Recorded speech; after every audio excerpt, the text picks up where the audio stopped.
जय बाळूमामा भक्तांनो. बाळूमामाच्या जीवनातील प्रसंग. आपल्या भक्तांचा जन्म केव्हा आणि कुठे होणार ते देव जाणतो.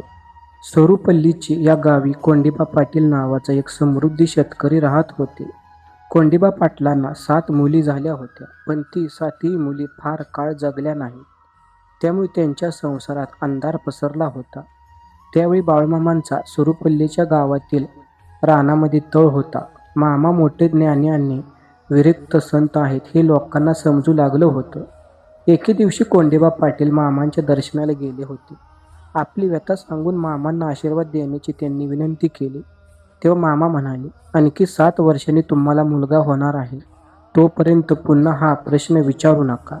वाटल्यास या सेवा करा, कन्या खा. आणि मामांनी म्हटल्याप्रमाणे कोंडीबा पाटील यांना 7व्या वर्षी मुलगा झाला. त्याचे नाव मुद्दामहून भिकाजी असे ठेवले होते. मुलाला चांगल्या नावाचे सुद्धा दृष्ट लागू नये म्हणून नवसाने झालेल्या मुलांना अगदी क्षुल्लक नाव ठेवण्याची प्रथा खेड्यात आढळते.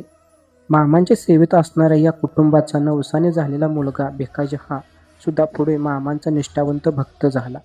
बोला बोला बाळूमामाच्या नावानं चांग भलं, मेंढी माऊलीच्या नावानं चांग भलं. असेच व्हिडिओ पाहण्यासाठी आपल्या चॅनलला सबस्क्राईब करून ठेवा.